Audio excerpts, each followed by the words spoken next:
ಉದ್ಯೋಗಗಳು ಕೇವಲ 8 ವರ್ಷದಲ್ಲಿ ನಾಶ ಆಗಿದೆ. ಇದು ನಾನು ಹೇಳ್ತಾ ಇಲ್ಲ, ಬಿಜೆಪಿಯ ಬಕೆಟ್ ಮಾಧ್ಯಮ ಸುವರ್ಣ ಚಾಲನೆಯ ಅಯೋಗ್ಯ ಅಜಿತ್ ಹನುಮಕ್ಕನವರು ಇವತ್ತು ಮಾತಾಡಿದ್ದು, ಬಿಜೆಪಿಯ ಬಕೆಟ್ ಚಾನಲ್ಲೇ ಮಾತಾಡಿದ್ದು 8 ವರ್ಷದಲ್ಲಿ 12.5 ಕೋಟಿ ಉದ್ಯೋಗ ನಷ್ಟ ಆಗಿದೆ ಅಂತ. 8 ವರ್ಷದಲ್ಲಿ ಸುಮಾರು 70 ವರ್ಷದಲ್ಲಿ ಈ ದೇಶ ಎಷ್ಟು ಸಾಲ ಮಾಡ್ತು? 54 ಲಕ್ಷ ಕೋಟಿ. ಈ ದೇಶ 70 ವರ್ಷದಲ್ಲಿ ಮಾಡಿದಂಥ ಸಾಲದ ಪ್ರಮಾಣ 54 ಲಕ್ಷ ಕೋಟಿ. ಆದರೆ ಮೋದಿ ಈ ದೇಶಕ್ಕೆ ಪ್ರಧಾನಿ ಆದ ನಂತರ ಮಾಡಿದಂಥ ಸಾಲದ ಪ್ರಮಾಣ 70 ಲಕ್ಷ ಕೋಟಿ. ಆದರೆ ಈ ದೇಶ ಅಭಿವೃದ್ಧಿ ಆಗಿದೆಯಂತೆ. ವಿದೇಶಗಳಲ್ಲಿ ಈ ದೇಶದ ಜನರನ್ನು ನೋಡಿ ನಗುವಂಗಾಗಿದೆ, ನಮ್ಮನ್ನೆಲ್ಲ ಜೋಕರ್ ಅಂತ ಕರೆಯಂಗಾಗಿದೆ, ಸುಳ್ಳುಗಾರರು ಅಂತ ಕರೀತಾ ಇದ್ದಾರೆ. ಯಾಕೆಂದ್ರೆ ಮೋದಿ ಎಲ್ಲೋದ್ರು ಕೂಡ ಸುಳ್ಳೆ. ಇಲ್ಲೊಬ್ಬ ಸುಳ್ಳುಗಾರ ಮೊನ್ನೆ ನಳಿನ್ ಕುಮಾರ್ ಕಟೀಲ್, ಆತ ಭಾಷಣ ಮಾಡ್ತಾ ಮಾತಾಡಿದ್ದೇನೋ, ನನ್ನ ತಾಯಿಯ ಅಕೌಂಟಲ್ಲಿ 2-3 ಲಕ್ಷ ರೂಪಾಯಿ ಇತ್ತು. ನಾನು ಕೇಳಿದೆ ನನ್ನ ತಾಯಿನ, ಅಮ್ಮ 2-3 ಲಕ್ಷ ರೂಪಾಯಿ ಎಲ್ಲಿಂದ ಬಂತು ಅಂತ. ಅವರ ತಾಯಿ ಹೇಳ್ತಾರಂತೆ, ಮೋದಿ ಅಕೌಂಟ್ಗೆ ಹಾಕಿದ್ದಂತೆ. ಏನು ಮೋದಿ ಹುಡುಕೊಂಬಂದು ನಳಿನ್ ಕುಮಾರ್ ಅಕೌಂಟ್ ತಾಯಿಯವರ ಅಕೌಂಟ್ಗೆ ಮಾತ್ರ ಹಾಕಿದ್ದ, ಬೇರೆಯವರ ತಾಯಿ ಯಾರಿಗೂ ಕಾಣಲಿಲ್ಲ ಅವ್ರಿಗೆ. ಮೋದಿ ತನ್ನ ತಾಯಿಗೆ ಊಟ ಆಗ್ತಾ ಇಲ್ಲ, ಮೋದಿ ತನ್ನ ತಾಯಿಗೆ ಊಟ ಆಗ್ತಾ ಇಲ್ಲ. ಮನೆ ಬಿಟ್ಟು ಓಡ್ ಬಂದ ಮಗ ನಳಿನ್ ಕುಮಾರ್ ತಾಯಿಗೆ ಹುಡುಕೊಂಡೋಗಿ ಅವ್ರ ಅಕೌಂಟ್ 3 ಲಕ್ಷ ಹಾಕಿ ಬಂದಿದ್ರಂತೆ. ಉಳಿದವರ ತಾಯಿಯಲ್ಲ ಸಾಯಿಲ್ಲ. ಹಾಗಾದ್ರೆ ಇಂಥ ಸುಳ್ಳುಕೋರರ ಪಕ್ಷ ಇದು. ಸಾಲ್ದು ಜೈ ಭೀಮ್. ಇನ್ನೊಂದ್ಸಲ ಜೈ ಜೈ ಜೈ ಜೈ ಜೈ ಭೀಮ್, ಜೈ ಭೀಮ್, ಜೈ ಭೀಮ್. ಇದು ಸಮಾವೇಶದ ಹೆಸರೇನು? ಬೃಹತ್ ಜನಾಧಿಕಾರ ಸಮಾವೇಶ. ಜನಾಧಿಕಾರ, ಜನರ ಅಧಿಕಾರವನ್ನ ಜನರೇ ಹಿಡಿಬೇಕು ಅನ್ನೋದು. ಜನಾಧಿಕಾರ, ಜನಾಧಿಕಾರ, ಸಾವಿರ ಕೈಗಳ ಚಿತ್ತಾರ, ನೆಲದ ಬೇರುಗಳ ವಿಸ್ತಾರ, ಪ್ರಜಾಪ್ರಭುತ್ವದ ಸಾಕಾರ. ನೆಲದ ಬೇರುಗಳ ವಿಸ್ತಾರ, ಪ್ರಜಾಪ್ರಭುತ್ವದ ಸಾಕಾರ. ಚರಿತ್ರೆ ವಂಚಿತ ಜನ ಸಮುದಾಯದ ಅಂತಃಸತ್ವದ ಹರಿಕಾರ. ಚರಿತ್ರೆ ವಂಚಿತ ಜನ ಸಮುದಾಯದ ಅಂತಃಸತ್ವದ ಹರಿಕಾರ. ಜನಾಧಿಕಾರ, ಜನಾಧಿಕಾರ, ಸಾವಿರ ಕೈಗಳ ಚಿತ್ತಾರ. ಜನಾಧಿಕಾರ, ಜನಾಧಿಕಾರ, ಸಾವಿರ ಕೈಗಳ ಚಿತ್ತಾರ. ಆನೆಯ ಬಲಕ್ಕೂ ಮಿಗಿಲುಂಟಣ್ಣ, ಇರುವೆಯ ಕಾಲಿನ ಸಾಲಿನ ಬಲವು. ಸಾವಿರ ಮೈಲಿಯ ಪಯಣಕ್ಕೂ ಕೂಡ ಒಂದೇ ಹೆಜ್ಜೆಯು ಆರಂಭ. ಸಣ್ಣವರೂನು ದೊಡ್ಡವರೇನೆ ಆಲದ ಬೀಜದಿ ಮರ ಉಂಟೋ. ಇಂದಿನ ಎಳಗರು ನಾಳೆಗೆ ಎತ್ತು, ಮಿಣುಕು ಹುಳುಗಳೇ ಕತ್ತಲ ದಾರಿಗೆ ಬೆಳಕು. ಮಿಣುಕು ಹುಳುಗಳೇ ಕತ್ತಲ ದಾರಿಗೆ ಬೆಳಕು.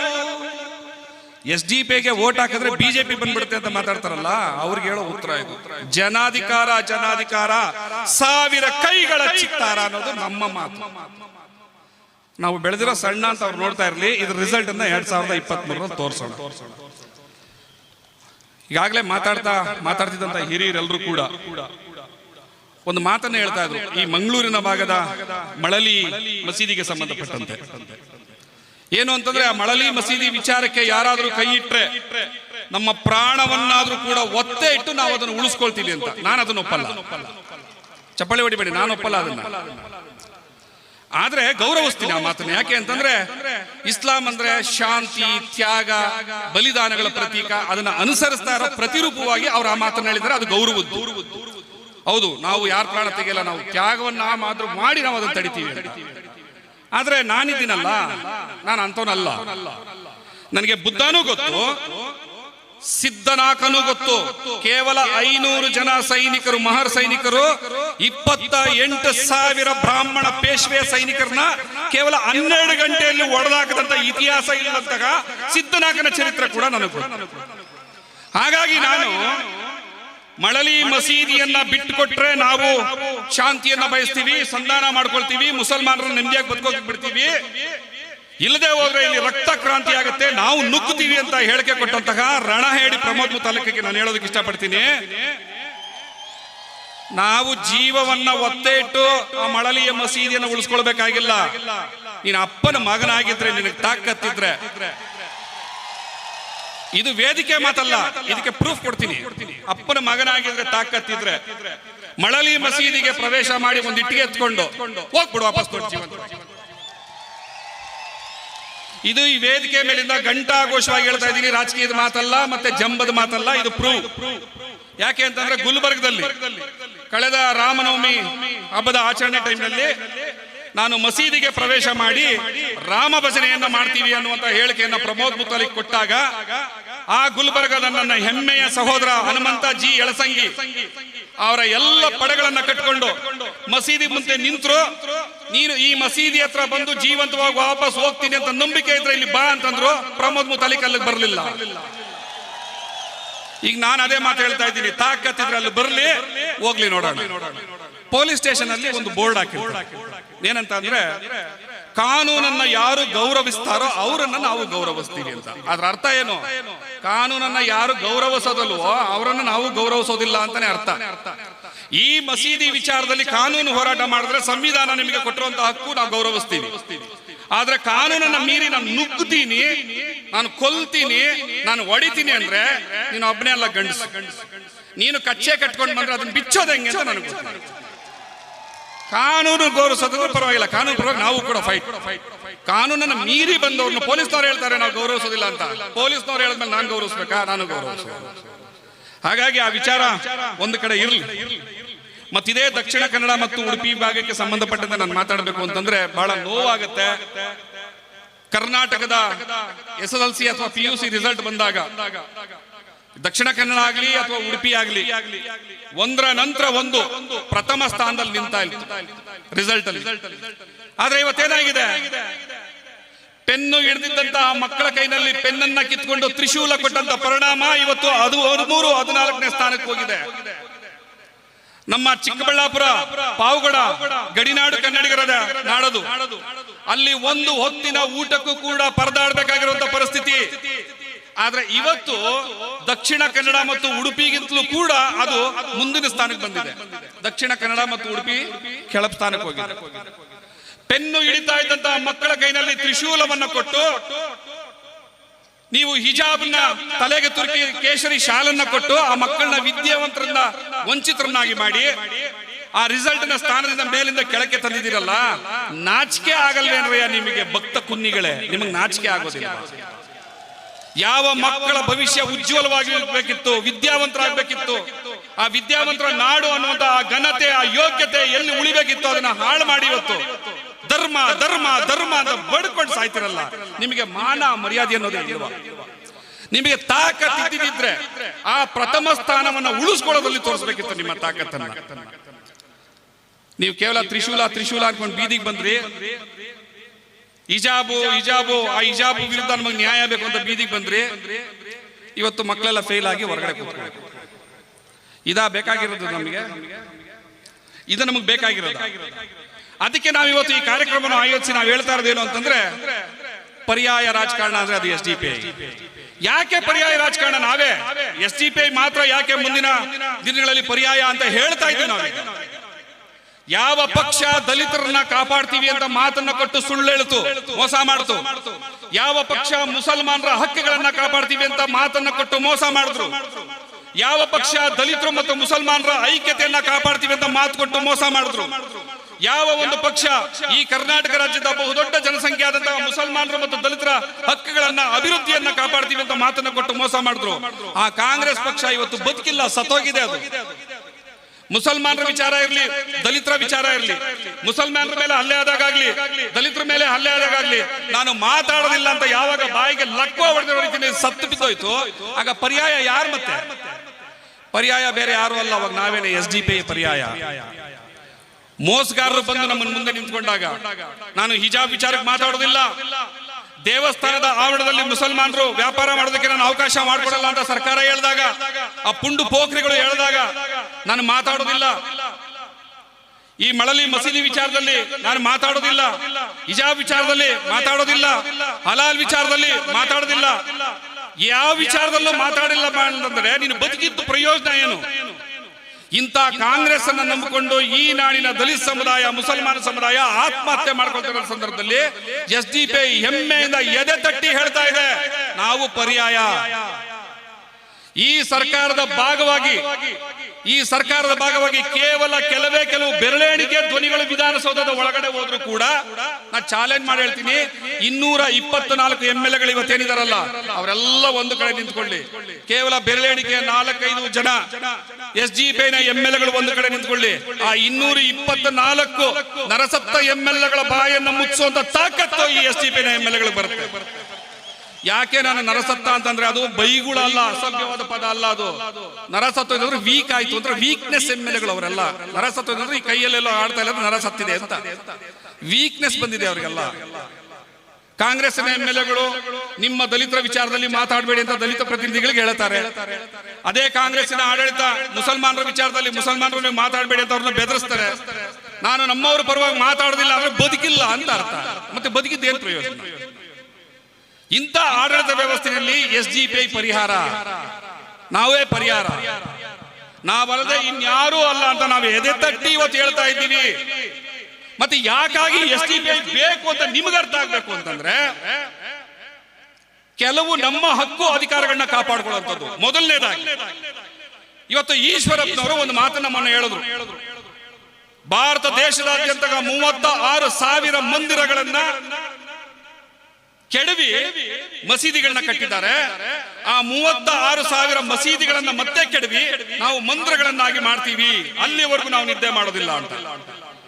ಆ ಅಜ್ಞಾನಿ ಅವಿವೇಕಿ ಈಶ್ವರಪ್ಪನಿಗೆ ನಾನು ಒಂದು ಮಾತನ್ನು ಹೇಳೋದಕ್ಕೆ ಇಷ್ಟಪಡ್ತೀನಿ. ಅಶೋಕ ಚಕ್ರವರ್ತಿ ಕಟ್ಟಿದ್ದಂತಹ 84,000 ಬೌದ್ಧ ಮಂದಿರಗಳು ಈ ದೇಶದಲ್ಲಿತ್ತು.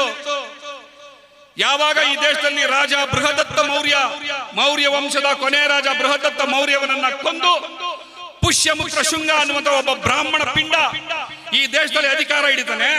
ಸುಮತಿ ಭಾರ್ಗವ ಅನ್ನುವಂತ ಒಬ್ಬ ಬ್ರಾಹ್ಮಣನಿಂದ ಮನುಧರ್ಮ ಶಾಸ್ತ್ರವನ್ನು ರಚನೆ ಮಾಡಿಸ್ತಾನೆ. ಆ ನಂತರ ಬಂದಂತ ಆಡಳಿತದಲ್ಲಿ ಈ ದೇಶದಾದ್ಯಂತ ಇರುವಂತಹ 84,000 ಬೌದ್ಧ ಮಂದಿರಗಳನ್ನ ನಾಶ ಮಾಡ್ತಾರೆ. ಆ 84,000 ಬೌದ್ಧ ಮಂದಿರಗಳಲ್ಲಿ ಎಲ್ಲಾ ಕಡೆ ಇವರು ಬೇರೆ ಬೇರೆ ದೇವಸ್ಥಾನಗಳನ್ನ ರಚನೆ ಮಾಡ್ತಾರೆ. ನಾನು ದಾಖಲೆ ಅಂಕಿ ಅಂಶಗಳ ಸಮೇತ ಕೊಡ್ತೀನಿ ಯಾಕೆ SGPI ಬೇಕು ಅಂತ. ಇವತ್ತಿನ ತಿರುಪತಿ ದೇವಸ್ಥಾನ, ಈಗ ನಾನು ನಿಂತಿರುವಂತಹ ಈ ದಕ್ಷಿಣ ಕನ್ನಡದ ಮಂಜುನಾಥ ಧರ್ಮಸ್ಥಳದ ಮಂಜುನಾಥೇಶ್ವರ, ಕದ್ರಿ ಮಂಜುನಾಥೇಶ್ವರ, ಹಾಗೆ ತಿರುವಾಂಕೂರಿನ ದೇವರ ಹೆಸರು ಒಂದು ಮರ್ತೆ, ರಂಗನಾಥ ಸ್ವಾಮಿ, ಅನಂತ ಪದ್ಮನಾಭ ಸ್ವಾಮಿ, ಎಲ್ಲವೂ ಕೂಡ ಬೌದ್ಧ ಮಂದಿರಗಳೇ. ನೀವು ಈಗ ಇಲ್ಲಿ ಮಳಲಿ ಮಸೀದಿಗೆ ನೀವು ಅರ್ಜಿ ಹಾಕಕ್ ಹೋಗ್ತೀರಲ್ವಾ? ನಾವು 84,000 ಬೌದ್ಧ ಮಂದಿರಗಳು ಈ ದೇಶದಲ್ಲಿತ್ತು, ಅದನ್ನೆಲ್ಲ ಕೆಡವಿ ಇವರು ರಾಮನ್ ದೇವಸ್ಥಾನ, ಕೃಷ್ಣನ್ ದೇವಸ್ಥಾನ, ಆ ದೇವಸ್ಥಾನ ಈ ದೇವಸ್ಥಾನ ಕಟ್ಕೊಂಡಿದ್ದಾರೆ. ನಮ್ಮ 84,000 ಬೌದ್ಧ ಮಂದಿರಗಳನ್ನ ವಾಪಸ್ ಕೊಡಿ ಅಂತ ನಾವು ಅರ್ಜಿಗಳನ್ನ ಹಾಕೋದಿಕ್ಕೆ ನಿಂತ್ರೆ ಏನಾಗ್ಬೋದು? ಈಶ್ವರಪ್ಪ ಮಾತಾಡಕ್ಕಾಗತ್ತಾ? ಮತ್ತಿದು ಬಾಯಿಗೆ ಮಾತಾಡ್ತಾ ಇಲ್ಲ. ಈ ಕೆಲಸವನ್ನ ನಾವು ಮಾಡ್ತೀವಿ. ನೀವು ಒಂದನ್ನ ಪ್ರಶ್ನೆ ಮಾಡಕ್ ನಿಂತ್ಕೊಂಡ್ರೆ ನಮ್ಮ ಹತ್ರ 100 ಪ್ರಶ್ನೆಗಳಿದಾವೆ. 100 ಪ್ರಶ್ನೆಗಳನ್ನ ಉತ್ತರ ಕೊಡ್ಬೇಕಾಗುತ್ತೆ. ಆದ್ರೆ ನಾವು ಗೌರವ ಕೊಟ್ಟಿದ್ದು ಏನಕ್ಕೆ ಅಂತಂದ್ರೆ, ಯಾವಾಗ ಈ ಧಾರ್ಮಿಕ ದತ್ತಿ ಇಲಾಖೆಗೆ ಸಂಬಂಧಪಟ್ಟಂತೆ ಈ ದೇಶದ ಕಾನೂನು ಒಂದು ಕಾಯ್ದೆಯನ್ನು ತಂದು 1991ನೇ ಇಸ್ವಿನಲ್ಲಿ ಯಥಾಸ್ಥಿತಿಯನ್ನ ಕಾಪಾಡಬೇಕು, ಯಾವುದನ್ನು ಕೂಡ ನಾವು ಹಳೆದನ್ನ ಕೆದಕಬಾರದು ಅಂತ ಒಂದು ಕಾಯ್ದೆ ಅಂತಂತ, ಆ ಒಂದು ಸಂವಿಧಾನದ ಕಾಯ್ದೆಗೆ ನಾವು ಗೌರವವನ್ನು ಕೊಟ್ಟು ಯಾವುದನ್ನು ಕೆದಕಲಿಲ್ಲ. ನೀವು ಅದನ್ನ ಮೀರಿ ಒಂದನ್ನ ಕೆದಕ್ತೀವಿ ಅಂತಂದ್ರೆ ನಮ್ಮ ಹತ್ರ 1000 ಕೆದಕೋದಕ್ಕೆ ಅವಕಾಶ ಇದೆ, ದಾರಿ ಇದೆ. 10ನೇ ಶತಮಾನದಲ್ಲಿ ಇದೇ ಕದ್ರಿ ಮಂಜುನಾಥೇಶ್ವರ ದೇವಸ್ಥಾನ ಏನಿದೆ ಅದು ಬೌದ್ಧ ಮಂದಿರ, ಅದು ಪ್ರೂವ್ ಆಗಿದೆ. ಸರ್ಕಾರದ ಅಂಕಿ ಅಂಶಗಳಲ್ಲಿದ್ದಾವೆ, ಸಂಶೋಧಕರು ಅದನ್ನ ಪ್ರೂವ್ ಮಾಡಿದ್ದಾರೆ. ಅದೇ 10ನೇ ಶತಮಾನದಲ್ಲಿ ಧರ್ಮಸ್ಥಳದ ಮಂಜುನಾಥೇಶ್ವರ ಸ್ವಾಮಿ ದೇವಸ್ಥಾನ ಅದು ಕೂಡ ಬೌದ್ಧ ಮಂದಿರನೇ. ನೀವು ನೇಪಾಳಕ್ಕೆ ಹೋಗಿ ನೋಡಿ, ಬುದ್ಧನನ್ನ ಅಲ್ಲಿ ಮಂಜುನಾಥ ಅನ್ನುವಂತ ಹೆಸರಿನನ್ನೇ ಕರೆಯೋದು. ಬಿಟ್ಕೊಡ್ತೀರಾ ಹಂಗಾದ್ರೆ ನಮಗೆ ಆ ದೇವಸ್ಥಾನಗಳೆಲ್ಲ ಬೌದ್ಧ ಮಂದಿರ ಅಂತ ಆಗತ್ತಾ? ಇದನ್ನೆಲ್ಲ ನಾವು ವಿಧಾನಸಭೆಯಲ್ಲಿ ಮಾತಾಡಬೇಕು. ಯಾವಾಗ ವಿಧಾನಸಭೆಯಲ್ಲಿ ಈಶ್ವರಪ್ಪನಂತ ಪುಂಡ್ರು ಯಾವಾಗ ಮಾತಾಡಕ್ ಹೋಗ್ತಾರೆ, ನಾವು ಎಲ್ಲ ಮಸೀದಿ ಕೆಡುತ್ತೀವಿ, ದೇವಸ್ಥಾನಗಳನ್ನ ಕೆಡುತ್ತೀವಿ, ನಮ್ದೆಲ್ಲ ಎತ್ಕೋತೀವಿ ಅಂತ ಮಾತಾಡ್ತಾರೆ, ಆಗ ನಾವು ಈ ದಾಖಲೆ ಇಟ್ಟು ಮಾತಾಡ್ಬೇಕು ಅಂದ್ರೆ ಇಲ್ಲಿ ಮಾತಾಡಿದ್ರಾಗಲ್ಲ, ವಿಧಾನಸೌಧದಲ್ಲಿ ಮಾತಾಡ್ಬೇಕು. ಆ ವಿಧಾನಸೌಧಕ್ಕೆ ಹೋಗ್ಬೇಕಾಗಿರೋದ್ರಿಂದ ಸ್ವಾಭಿಮಾನಿಗಳು, ಹೋರಾಟಗಾರರು, ಬಾಬಾ ಸಾಹೇಬನ ಅನುಯಾಯಿಗಳು, ಟಿಪ್ಪು ಸುಲ್ತಾನನ ಕೆಚ್ಚೆದೆಯನ್ನ ಮನಸ್ಸಲ್ಲಿ ಇಟ್ಕೊಂಡಿರೋರು ವಿಧಾನಸಭೆಗೆ ಹೋಗಿ ಮಾತಾಡಬೇಕು. ಆದ್ರೆ ಅಂತವ್ರು ಯಾರಿದ್ದಾರೆ? ಅಂತವ್ರು ಒಳಗಡೆ ಹೋಗ್ಬೇಕು ಅಂದ್ರೆ ಅದು SGPI ನಿಂದ ಸಾಧ್ಯ. ಹಂಗ ಹೋಗ್ಬೇಕು ಅಂದ್ರೆ 2023ರವರೆಗೂ ಕೂಡ ನೀವೆಲ್ಲರೂ ತಪಸ್ ಮಾಡ್ಬೇಕು. ನಾನೊಬ್ಬರು ಮಾಡೋದಾಗಲ್ಲ, ನೀವೆಲ್ಲರೂ ತಪಸ್ ಮಾಡ್ಬೇಕು. ತಪಸ್ಸು ಅಂದ್ರೆ ಕಣ್ಣು ಮುಚ್ಕೊಂಡು ಕೈ ಮುಚ್ಕೊಂಡು ಓಂ ಅಂತ ಹೇಳೋದಲ್ಲ. ತಪಸ್ಸು ಅಂದ್ರೆ ನಿರಂತರವಾದಂತ ಪ್ರಯತ್ನ. ನಿರಂತರವಾದಂತ ಸಾಧನೆ. ಪ್ರತಿ ಮನೆಗೆ ಹೋಗ್ಬೇಕು, ಪ್ರತಿಯೊಬ್ಬರ ಹತ್ರ ಮಾತಾಡ್ಬೇಕು. ಈ ದೇಶದ ಸ್ಥಿತಿ ಏನಾಗಿದೆ ಅಂತ ಹೇಳ್ಬೇಕು. ಈ ದೇಶದ ಆರ್ಥಿಕ ಸ್ಥಿತಿ ಏನಾಗಿದೆ, ಉದ್ಯೋಗ ಏನಾಗಿದೆ, ವಿದ್ಯಾವಂತರ ಸ್ಥಿತಿ ಏನಾಗಿದೆ, ಬದುಕು ಏನಾಗಿದೆ. 50 ರೂಪಾಯಿ ಇದ್ದಂತ ಡೀಸೆಲ್ ಪೆಟ್ರೋಲ್ ಇವತ್ತು 111 ರೂಪಾಯಿ. ಅವತ್ತು 500 ರೂಪಾಯಿ ಇದ್ದಂತ ಕೂಲಿ ಇವತ್ತು 1000 ರೂಪಾಯಿ ಆಗಿದೆಯಾ? ಆಗಿಲ್ಲ. 50 ರೂಪಾಯಿ ಸಿಗ್ತಾ ಇದ್ದಂತ ಅಕ್ಕಿ ಇವತ್ತು 70 ರೂಪಾಯಿ ಆಗಿದೆ. ಒಂದು ದಿವಸದ ಕೂಲಿ 180 ರೂಪಾಯಿ 200 ರೂಪಾಯಿ ಕೊಡ್ತಾ ಇದ್ರು, ಇವತ್ತು 400 ರೂಪಾಯಿ ಕೊಡ್ತಾ ಇದ್ದಾರಾ? ಕೊಡ್ತಾ ಇಲ್ಲ. ಬದುಕು ಮೂರಾಬಟ್ಟೆ ಆಗಿದೆ. 12.5 ಕೋಟಿ ಉದ್ಯೋಗಗಳು ಕೇವಲ 8 ವರ್ಷದಲ್ಲಿ ನಾಶ ಆಗಿದೆ. ಇದು ನಾನು ಹೇಳ್ತಾ ಇಲ್ಲ, ಬಿಜೆಪಿಯ ಬಕೆಟ್ ಮಾಧ್ಯಮ ಸುವರ್ಣ ಚಾಲನೆಯ ಅಯೋಗ್ಯ ಅಜಿತ್ ಹನುಮಕ್ಕನವರು ಇವತ್ತು ಮಾತಾಡಿದ್ದು. ಬಿಜೆಪಿಯ ಬಕೆಟ್ ಚಾನಲ್ಲೇ ಮಾತಾಡಿದ್ದು 8 ವರ್ಷದಲ್ಲಿ 12.5 ಕೋಟಿ ಉದ್ಯೋಗ ನಷ್ಟ ಆಗಿದೆ ಅಂತ. 8 ವರ್ಷದಲ್ಲಿ ಸುಮಾರು 70 ವರ್ಷದಲ್ಲಿ ಈ ದೇಶ ಎಷ್ಟು ಸಾಲ ಮಾಡ್ತು? 54 ಲಕ್ಷ ಕೋಟಿ. ಈ ದೇಶ 70 ವರ್ಷದಲ್ಲಿ ಮಾಡಿದಂತ ಸಾಲದ ಪ್ರಮಾಣ 54 ಲಕ್ಷ ಕೋಟಿ. ಆದ್ರೆ ಮೋದಿ ಈ ದೇಶಕ್ಕೆ ಪ್ರಧಾನಿ ಆದ ನಂತರ ಮಾಡಿದಂತ ಸಾಲದ ಪ್ರಮಾಣ 70 ಲಕ್ಷ ಕೋಟಿ. ಆದ್ರೆ ಈ ದೇಶ ಅಭಿವೃದ್ಧಿ ಆಗಿದೆಯಂತೆ. ವಿದೇಶಗಳಲ್ಲಿ ಈ ದೇಶದ ಜನರನ್ನು ನೋಡಿ ನಗುವಂಗಾಗಿದೆ, ನಮ್ಮನ್ನೆಲ್ಲ ಜೋಕರ್ ಅಂತ ಕರೆಯಂಗಾಗಿದೆ, ಸುಳ್ಳುಗಾರರು ಅಂತ ಕರೀತಾ ಇದ್ದಾರೆ. ಯಾಕೆಂದ್ರೆ ಮೋದಿ ಎಲ್ಲೋದ್ರು ಕೂಡ ಸುಳ್ಳೆ. ಇಲ್ಲೊಬ್ಬ ಸುಳ್ಳುಗಾರ ಮೊನ್ನೆ ನಳಿನ್ ಕುಮಾರ್ ಕಟೀಲ್, ಆತ ಭಾಷಣ ಮಾಡ್ತಾ ಮಾತಾಡಿದ್ದೇನೋ, ನನ್ನ ತಾಯಿಯ ಅಕೌಂಟ್ ಅಲ್ಲಿ 2-3 ಲಕ್ಷ ರೂಪಾಯಿ ಇತ್ತು. ನಾನು ಕೇಳಿದೆ ನನ್ನ ತಾಯಿನ, ಅಮ್ಮ 2-3 ಲಕ್ಷ ರೂಪಾಯಿ ಎಲ್ಲಿಂದ ಬಂತು ಅಂತ. ಅವರ ತಾಯಿ ಹೇಳ್ತಾರಂತೆ, ಮೋದಿ ಅಕೌಂಟ್ಗೆ ಹಾಕಿದ್ದಂತೆ. ಏನು ಮೋದಿ ಹುಡುಕೊಂಡ್ಬಂದು ನಳಿನ್ ಕುಮಾರ್ ಅಕೌಂಟ್ ತಾಯಿಯವರ ಅಕೌಂಟ್ಗೆ ಮಾತ್ರ ಹಾಕಿದ್ದ, ಬೇರೆಯವರ ತಾಯಿ ಯಾರಿಗೂ ಕಾಣಲಿಲ್ಲ ಅವ್ರಿಗೆ. ಮೋದಿ ತನ್ನ ತಾಯಿಗೆ ಊಟ ಆಗ್ತಾ ಇಲ್ಲ, ಮೋದಿ ತನ್ನ ತಾಯಿಗೆ ಊಟ ಆಗ್ತಾ ಇಲ್ಲ. ಮನೆ ಬಿಟ್ಟು ಓಡ್ ಬಂದ ಮಗ ನಳಿನ್ ಕುಮಾರ್ ತಾಯಿಗೆ ಹುಡುಕೊಂಡಾಗ ಅವ್ರ ಅಕೌಂಟ್ 3 ಲಕ್ಷ ಹಾಕಿ ಬಂದಿದ್ರಂತೆ. ಉಳಿದವರ ತಾಯಿಯಲ್ಲ ಸಾಯಿಲ್ಲ. ಹಾಗಾದ್ರೆ ಇಂಥ ಸುಳ್ಳುಕೋರರ ಪಕ್ಷ ಇದು, ಜೂಜುಕೋರರ ಪಕ್ಷ, ಅತ್ಯಾಚಾರಿಗಳ ಪಕ್ಷ, ಭ್ರಷ್ಟಾಚಾರಿಗಳ ಪಕ್ಷ, 40% ಕಮಿಷನ್ ಪಕ್ಷ, ಕೊಲೆಗಡಕರ ಪಕ್ಷ, ದಗಾಕೋರರ ಪಕ್ಷ, ರೌಡಿಗಳ ಪಕ್ಷ, ಸಮಾಜಘಾತಕರ ಪಕ್ಷ. ನಾನು ಈಗೇನೆಲ್ಲ ಪದಗಳನ್ನ ಉಪಯೋಗಿಸಿದೆ, ಈ ಪದಗಳಿಗೆ ನೀವು ಪ್ರತಿಯೊಬ್ಬರ ಹೆಸರನ್ನ ಹೇಳಕ್ಕೆ ಇಷ್ಟಪಡಿ. ಒಂದೊಂದು ಪದಕ್ಕೂ 10 ಜನರು ಉದಾಹರಣೆ ಕೊಡ್ತೀನಿ ನಾನು. ಅತ್ಯಾಚಾರಿಗಳ ಪಕ್ಷ ಅಂದೆ ರೇಣುಕಾಚಾರ್ಯ ಹಾಲಪ್ಪ, ಭ್ರಷ್ಟಾಚಾರಿಗಳ ಪಕ್ಷ ಅಂತಂದೆ ಈಶ್ವರಪ್ಪ ಯಡಿಯೂರಪ್ಪ ಅವ್ರ ಮಗ, ದಗಾಕೋರರ ಪಕ್ಷ ಅಂತಂದೆ ಮುನಿರತ್ನ, MBT ನಾಗರಾಜ್. ಎಷ್ಟು ಜನ ಬೇಕು? ರೌಡಿಗಳು ಎಷ್ಟು ಜನ ಬೇಕು? ಇನ್ನು ಮಾನ ಮರ್ಯಾದೆ ಎಲ್ಲ ಬಿಟ್ಟವ್ರ ಪಕ್ಷ ಬಸನಗೌಡ ಯತ್ನಾಳ್. ಹಗಲ್ಗೊಂದು ಮಾತು, ಬೆಳಗ್ಗೆಗೊಂದು ಮಾತು, ರಾತ್ರಿಗೊಂದು ಮಾತು, ಮಧ್ಯಾಹ್ನಕ್ಕೊಂದು ಮಾತು, ಏನಕ್ಕೂ ಲೆಕ್ಕ ಇಲ್ದವರೆಲ್ಲ ಇಲ್ಲಿದ್ದಾರೆ. ಇನ್ನ ಬೊಮ್ಮಾಯಿ, ಫೈನಲ್ ಆಗಿ ನಾನು ಬರೋದು ಬೊಮ್ಮಾಯಿ ಬಗ್ಗೆ ನಾನು ಏನು ಹೇಳಬೇಕಾಗಿಲ್ಲ. ಒಬ್ಬ ಗೂಂಡಾ ಮನಸ್ಥಿತಿಯ, ರೌಡಿ ಮನಸ್ಥಿತಿಯ ವ್ಯಕ್ತಿ ಬೊಮ್ಮಾಯಿ. ಇದೇ ಕರಾವಳಿ ಪ್ರದೇಶಕ್ಕೆ ಬಂದು ಕ್ರಿಯೆಗೆ ಪ್ರತಿಕ್ರಿಯೆ ಅಂತ ಮಾತಾಡಿ ಹೋಗ್ತಾರೆ. ಕೇವಲ 7 ದಿವಸದಲ್ಲಿ 10 ಗಲಭೆಗಳು ಈ ಕರಾವಳಿ ಭಾಗದಲ್ಲಿ ಆಗ್ತದೆ. ಒಬ್ಬ ಹುಡುಗನ ಕೊಲೆ ಕೂಡ ಆಗುತ್ತೆ. ಆದ್ರೆ ಮಕ್ಕಳಿಗೆ ಮೊಟ್ಟೆ ಕೊಡೋದು ಬೇಡ ಅಂತ ಪ್ರತಿಭಟನೆ ಮಾಡಿದಂತಹ ಈ ಮಠದ ಸ್ವಾಮೀಜಿಗಳು, ಪೀಠಾಧಿಪತಿಗಳು ಈ ಬೊಮ್ಮಾಯಿ ಪರವಾಗಿ ಪ್ರೆಸ್ ಮೀಟ್ ಮಾಡ್ತಾರೆ. ಇದು ಸುವರ್ಣ ಯುಗದ ಏನೋ ಕಾಲ, ಇದು ಬೊಮ್ಮಾಯಿ ಆಡಳಿತದ ಕಾಲ ಅಂತ ನಾಚಿಕೆ ಬಿಟ್ಟು ಮಾತಾಡ್ತಾರೆ. ಇದು ಈ ನಾಡಿನ ಪರಿಸ್ಥಿತಿ. ನಾನೊಂದು ಮಾತು ಹೇಳೋದು ಏನು ಅಂತಂದ್ರೆ, ಕಾಯುವವನೇ ಕೊಲ್ಲೋಕೆ ನಿಂತಾಗ ಕಾಯೋನ್ ಯಾರು? ಬೇಲಿಯೇ ಎದ್ದು ಹೊಲ ಮೇಯ್ದಾಗ ಯಾರು ನಮ್ಮನ್ನು ಕಾಪಾಡಬೇಕು? ಎಲ್ಲ ಧರ್ಮಾಧ್ಯಕ್ಷರು ಅನ್ಕೊಂಡವರು, ಧರ್ಮ ಪೀಠಾಧಿಪತಿಗಳು ಅನ್ಕೊಂಡವರು ತಮ್ಮ ಲೋಭಕ್ಕೆ, ಲಾಭಕ್ಕೆ, ಹಣಕ್ಕೆ, ಸರ್ಕಾರ ಕೊಡ್ತಾ ಇರೋದು ಅನುದಾನಕ್ಕೆ ಸರ್ಕಾರದ ಬಟ್ಟಂಗಿಗಳ ಕೆಲಸ ಮಾಡ್ತಾ ಇದ್ದಾರೆ. ಪೊಲೀಸ್ ವ್ಯವಸ್ಥೆ ಆಡಳಿತಗಾರರಿಗೆ ಕೈ ಕಟ್ಕೊಂಡು ಕೂತ್ಕೊಂಡ್ಬಿಟ್ಟಿದೆ, ಏನು ಮಾಡಕ್ ಆಗ್ತಾ ಇಲ್ಲ ಅವ್ರಿಗೆ. ಯಾಕೆ ಅಂತಂದ್ರೆ ಈ ಸ್ಟೇಷನ್ ಇಂದ ಆ ಸ್ಟೇಷನ್ ಟ್ರಾನ್ಸ್ಫರ್ ಆಗಬೇಕು ಅಂತಂದ್ರೆ ಒಬ್ಬ SI 25-30 ಲಕ್ಷ ಕೊಡ್ಬೇಕು, ಒಬ್ಬ DC 3-4 ಕೋಟಿ ಕೊಡ್ಬೇಕು, ಒಬ್ಬ AC 2 ಕೋಟಿ ಕೊಡ್ಬೇಕು, ಒಬ್ಬ ತಹಸೀಲ್ದಾರ್ 1 ಕೋಟಿ ಕೊಡ್ಬೇಕು. ಇಲ್ದಿದ್ರೆ ಆಗೋದಿಲ್ಲ. ಅರೆ ಅವ್ರೇ ಆಕ್ರಿ ಕೊಡ್ತಾರೆ ಅಂತಂದ್ರೆ ಕೊಡ್ತಿದ್ರೆ ಅವ್ರಿಗೆ ಬದುಕಿಲ್ಲ. ಹಂಗಾಗಿದೆ ವ್ಯವಸ್ಥೆ. ಆ ವ್ಯವಸ್ಥೆಯನ್ನ ಸರಿ ಮಾಡಬೇಕು ಅಂತಂದ್ರೆ ಅದು ಕೇವಲ SDPI ನಿಂದ ಮಾತ್ರ ಸಾಧ್ಯ. JDS ಇಂದ ಆಗುತ್ತಾ? ಆಗೋದಿಲ್ಲ ಅಂತ ಪ್ರೂವ್ ಆಗಿದೆ. ಕಾಂಗ್ರೆಸ್ ಇಂದ ಆಗಿದ್ಯಾ? ಅದು ಸತ್ತೋಗಿದೆ. BJP ಇಂದ ಆಗಿದ್ಯಾ? ಸ್ವತಃ ತಾನೇ ಭ್ರಷ್ಟಾಚಾರಿಗಳ ಅಪ್ಪ ಅದು. ಮತ್ತೆ ಆಗಿದ್ರೆ ಯಾರ ಗತಿ? ಎಮ್ಮೆಯಿಂದ ಎದೆ ತಟ್ಕೊಂಡು ಹೇಳಿ SDPI ಗತಿ, SDPI ಪರಿಹಾರ. SDPI ಅಲ್ಲದೆ ಪರಿಹಾರ ಇನ್ನೊಂದು ಯಾವುದೂ ಇಲ್ಲ. ಈ ದೇಶದ ಎಷ್ಟು ಸಮಸ್ಯೆಗಳಿದೆ, ಎಲ್ಲಾ ಸಮಸ್ಯೆಗಳ ಬಗ್ಗೆ ಇಲ್ಲಿವರೆಗೂ ಕೂಡ ಮಾತಾಡ್ಕೊಂಡು ಬಂದಿರೋದು SDPI. NRC ಸಮಸ್ಯೆ ದೇಶಕ್ಕೆ ವಕ್ಕರಿಸಿದಾಗ ಅದರ ವಿರುದ್ಧ ದೊಡ್ಡ ಪ್ರತಿಭಟನೆಯನ್ನು ಶುರು ಮಾಡಿದ್ದು SDPI. NEP ವಿಚಾರ ಬಂದಾಗ ಅದ್ರ ವಿರುದ್ಧವಾಗಿ ದೊಡ್ಡ ಧ್ವನಿಯನ್ನ ಎತ್ತಿದ್ದು SDPI.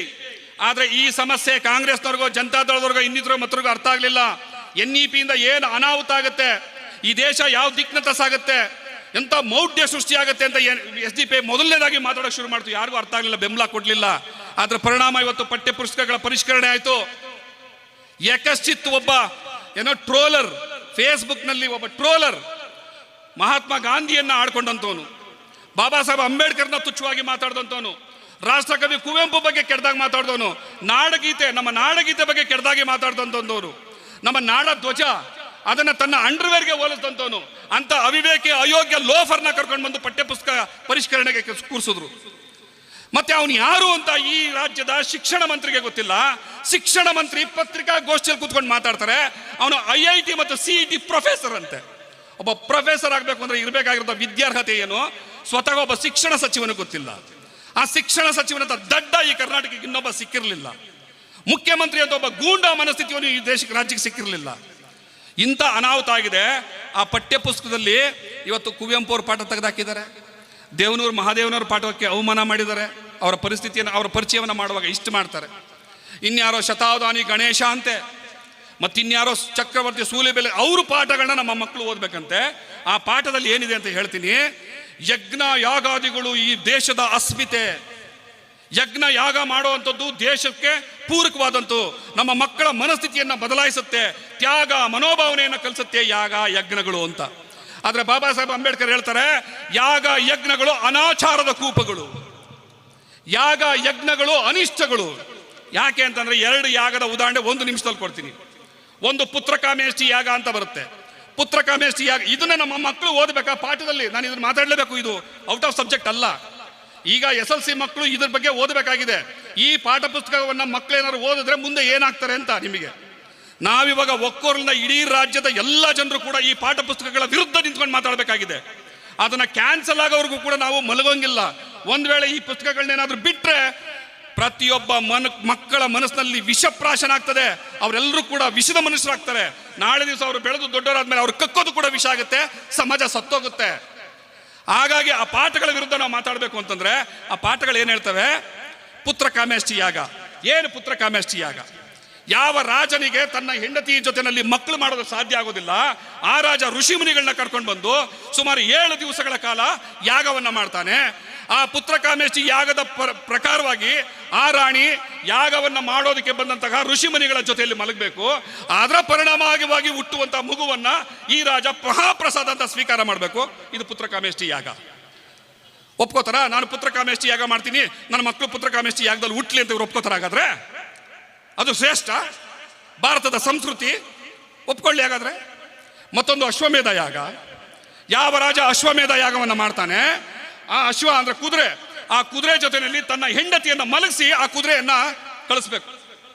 ಆ ಕುದುರೆಯನ್ನ ಯಾರು ಕಟ್ಟಾಕ್ತಾನೋ ಅವನ ಮೇಲೆ ಯುದ್ಧ ಮಾಡಬೇಕು. ಇಂಥ ಅನಿಷ್ಟವಾದಂತಹ ಒಂದು ಸಂಸ್ಕೃತಿಗಳನ್ನ, ಆಚರಣೆಗಳನ್ನ ಪಾಠದ ಹೆಸರಲ್ಲಿ ನಮ್ಮ ಮಕ್ಕಳಿಗೆ ಓದಕ್ಕೆ ಕೊಡ್ತಾ ಇದ್ದಾರೆ. ನಮ್ಮ ಮಕ್ಕಳು ಅದನ್ನು ಓದಬೇಕಂತೆ. ಹಾಗೆ RSS ನ ಸಂಸ್ಥಾಪಕ ಕೇಶವ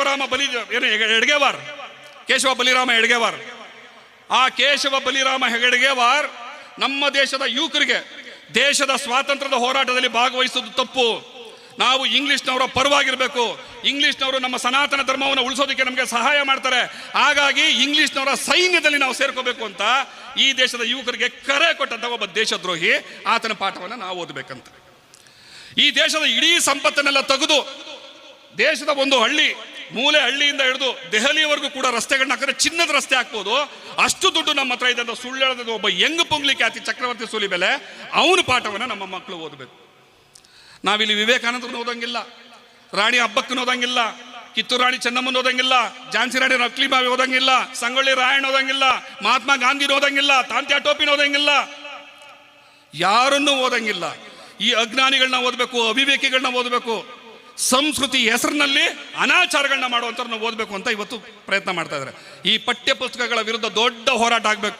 ಕಾಂಗ್ರೆಸ್ ಏನ್ ಮಾಡ್ತಾ ಇದೆ? ಪಠ್ಯ ಪುಸ್ತಕಗಳ ವಿರುದ್ಧ ಕಾಂಗ್ರೆಸ್ ದೊಡ್ಡ ಧ್ವನಿಯನ್ನು ತೆಗಿತಾ ಇದೆಯಾ? ತೆಗಿತಾ ಇಲ್ಲ, ಮಲ್ಕೊಂಡಿದೆ. ಸೊ ಇಷ್ಟೆಲ್ಲ ಪ್ರಾಬ್ಲಮ್ಗಳು ನಿಮ್ಮ ಮುಂದೆ ಗೊತ್ತಿದೆ. ಇದನ್ನೆಲ್ಲ ಸರಿ ಮಾಡಬೇಕು ಅಂದ್ರೆ ಯಾರಿರ್ಬೇಕು ವಿಧಾನಸಭೆಗೆ? SDPನ ಹುಲಿಗಳು ಒಳಗಡೆ ಹೋಗಿ ಗರ್ಜಿಸ್ಬೇಕು. ಅದಕ್ಕೆ ಬೇಕು ಅಂತಂದ್ರೆ ನಾವು ಈ ಥರ ಸಮಾವೇಶ ಮಾತಾಡಿ ಇಲ್ಲಿ ಹೋದ್ರೆ ಆಗ್ಲಿಲ್ಲ. ನೀವು ಪ್ರತಿಯೊಬ್ಬರು ಕೂಡ ನಿಮ್ಮ ಸ್ನೇಹಿತರಿಗೂ ಪ್ರತಿ ದಿವಸ ಕನಿಷ್ಠ ಪಕ್ಷ ನಿಮ್ಮ ಸಮಯವನ್ನು 10 ನಿಮಿಷ ಈ SDP ನಮಗೋಸ್ಕರ ಕೊಡಿ. ಕೇವಲ 10 ನಿಮಿಷ ಅಷ್ಟೇ. 10 ನಿಮಿಷದಲ್ಲಿ 10 ಜನರ ಹತ್ರ ಮಾತಾಡಿ. ನಮ್ಮ SDP ನಿಜವಾದ ಉದ್ದೇಶ ಏನಂತ ಒಂದೊಂದು ನಿಮಿಷ ಒಬ್ಬೊಬ್ಬನಿಗೆ ಒಂದೊಂದು ದಿವಸ ತಿಳ್ತಾ ಹೋಗಿ. ಇನ್ನ 1 ವರ್ಷ ಟೈಮ್ ಇದೆ. ಈ 1 ವರ್ಷದಲ್ಲಿ ನಾವು ಅಧಿಕಾರದ ಭಾಗವಾಗುವಂತ ಎಲ್ಲ ಪ್ರಯತ್ನವನ್ನ ನಿಮ್ಮ ಜೊತೆ ಸೇರಿ ಮಾಡಿದ್ರೆ ಮಾತ್ರ ಸಕ್ಸಸ್ ಆಗ ಸಾಧ್ಯ. ಒಬ್ಬೊಬ್ಬರು ಮಾಡೋಕ್ಕಾಗೋದಿಲ್ಲ. ರಾಜಕಾರಣ ಅನ್ನೋದು ಹೀರೋಯಿಸಮ್ ಅಲ್ಲ, ಏಕ ವ್ಯಕ್ತಿ ಪ್ರದರ್ಶನ ಅಲ್ಲ, ಇದೊಂದು ಸಂಘಟಿತ ಹೋರಾಟ. ಬಾಬಾ ಸಾಹೇಬ್ ಅಂಬೇಡ್ಕರ್ ಹೇಳಿದ್ದಾರೆ, political master the master key through which we can open the doors of opportunities. ಎಲ್ಲ ಅವಕಾಶಗಳು ನಮ್ಮ ಮೇಲೆ ನಡೀತಾ ಇರೋ ದಬ್ಬಾಳಿಕೆಗಳನ್ನ ತಡಿಬಹುದು, ನಮ್ಮ ಧಾರ್ಮಿಕ ಆಚರಣೆಗಳ ಮೇಲೆ ಮಾಡ್ತಾ ಇರೋ ದೌರ್ಜನ್ಯಗಳನ್ನ ತಡಿಬಹುದು, ನಮ್ಮ ಹೆಣ್ಮಕ್ಳ ಮೇಲೆ ಮಾಡ್ತಾ ಇರೋ ಹಲ್ಲೆಗಳನ್ನ ತಡಿಬಹುದು, ಜಾತಿ ಧರ್ಮದ ವಿಚಾರದಲ್ಲಿ ನಮ್ಮ ಮೇಲೆ ಏನಾಗ್ತಾ ಇದೆ ದಬ್ಬಾಳಿಕೆ ಅದನ್ನ ತಡಿಬಹುದು. ಇದೆಲ್ಲ ತಡೆಯೋದಕ್ಕೆ ಸಾಧ್ಯ ನಾವು ಅಧಿಕಾರದ ಹತ್ರಕ್ಕೆ ಹೋದಾಗ ಮಾತ್ರ ಸಾಧ್ಯ. ಹಾಗಾಗ್ಲಿ ಆ ನಿಟ್ಟಿನಲ್ಲಿ ನಾವೆಲ್ಲರೂ ಸೇರಿ ಒಟ್ಟಾಗಿ ಕೆಲಸ ಮಾಡೋಣ ಅಂತ ಹೇಳ್ತಾ ನನಗೆ ಇಷ್ಟೊತ್ತು ಮಾತಾಡೋದಕ್ಕೆ ಅವಕಾಶ ಮಾಡಿಕೊಡ ತಮ್ಮೆಲ್ಲರಿಗೂ ಹೊಂದಿಸಿ ನನ್ನ ಮಾತನ್ನು ಮುಗಿಸ್ತೀನಿ. ತಮ್ಮೆಲ್ಲರಿಗೂ ಕೂಡ ಶುಭವಾಗಲಿ. ಕೊನೆಯದಾಗ ಒಂದು ಮಾತು ಹೇಳ್ತೀನಿ, ನಾವು ಇಲ್ಲಿ ಅಸಹಾಯಕತೆಯನ್ನು ತೋಡ್ಕೊಳ್ಳೋದಕ್ಕೆ ಬಂದವರಲ್ಲ, ನಾವು ನಮ್ಮ ಶಕ್ತಿಯನ್ನು ಪ್ರದರ್ಶನ ಮಾಡೋದಕ್ಕೆ, ನಮ್ಮ ಆತ್ಮಾಭಿಮಾನವನ್ನು ಹಂಚೋದಕ್ಕೆ ಬಂದಿರೋರು. ಒಂದು ಹಾಡಿದೆಯಲ್ಲ, ಕಳೆದ ಸಾರಿ ಒಂದು ಹೇಳಿದ್ದೆ ನಾನದು, ನೀ ಹೋದ ಮರುದೀನ ಮೊದಲಂಗೆ ನಂಬದುಕು ಆಗ್ಯಾದೋ ಬಾಬಾ ಸಾಹೇಬ, ನಿನ್ನಂಗೆ ದುಡಿಯುವವರು ಕಳಕಳಿಯ ಪಡುವವರು ಇನ್ನು ತನ ಬರಲಿಲ್ಲ ಒಬ್ಬ. ಹಿಂಗೆ ಹೇಳ್ಕೊಂಡು ಯಾರೋ ಬರ್ತಾರೆ ನಮ್ಮನ್ನು ಕಾಪಾಡ್ತಾರೆ, ಯಾರೋ ಬರ್ತಾರೆ ನಮ್ಮನ್ನು ಕಾಪಾಡ್ತಾರೆ, ಯಾರೋ ನಮ್ಮನ್ನ ಈ ಪಾಪದ ಕೂಪದಿಂದ ತೆಗಿತಾರೆ, ಇನ್ಯಾರೋ ನಮ್ಮನ್ನು ವಿಮೋಚನೆ ಮಾಡ್ತಾರೆ ಅಂತ ಕಾಯ್ಕೊಂಡು ಕೂತ್ಕೊಳ್ಳೋ ಸಮಯ ಇದಲ್ಲ. ಬಾಬಾ ಸಾಹೇಬ್ ಅಂಬೇಡ್ಕರ್ ಒಂದು ಮಾತನ್ನು ಹೇಳ್ತಾರೆ, ನಿಮ್ಮ ಉದ್ಧಾರವನ್ನ ಮಾಡೋದಕ್ಕೆ ಯಾವ ಮಹಾತ್ಮನು ಇಲ್ಲಿ ಅವತರಿಸಿ ಬರೋದಿಲ್ಲ. ನಿಮ್ಮ ಭವಿಷ್ಯ ನಿಮ್ಮ ಕೈಯಲ್ಲಿದೆ, ನಿಮ್ಮ ವಿಮೋಚನೆ ನೀವೇ ಮಾಡ್ಕೋಬೇಕು, ನೀವೀಗ ಎದ್ದು ನಡಿಬೇಕು ಅಂತ. ಈಗ ನಾವು ಹೇಳ್ಬೇಕಾಗಿರೋದು ಏನು ಅಂತಂದ್ರೆ, ಬರುತ್ತಿಹೆವು ನಾವು ಬರುತ್ತಿಹೆವು, ಬರುತ್ತಿಹೆವು ನಾವು ಬರುತ್ತಿಹೆವು, ಯುಗ ಯುಗಗಳಿಂದ ನೀವು ತುಳಿದ ಜನಗಳ ಕೊರಳ ದನಿಗಳು ನಾವು, ಅಸಮಾನತೆಯನ್ನು ಸುಟ್ಟು ಬಿಡಲು ಬುಗಿಲೆದ್ದ ಬೆಂಕಿಯ ಜ್ವಾಲೆಗಳು, ಬುಗಿಲೆದ್ದ ಬೆಂಕಿಯ ಜ್ವಾಲೆಗಳು. ಬೋಲೋ ಜೈ ಜೈ ಜೈ ಜೈ ಜೈ ಭೀಮ್, ಜೈ ಭೀಮ್, ಜೈ ಭೀಮ್. ಜೋರಾಗಿ ಬೋಲೋ ಜೈ ಜೈ ಜೈ ಜೈ ಜೈ ಭೀಮ್, ಜೈ ಭೀಮ್, ಜೈ ಭೀಮ್.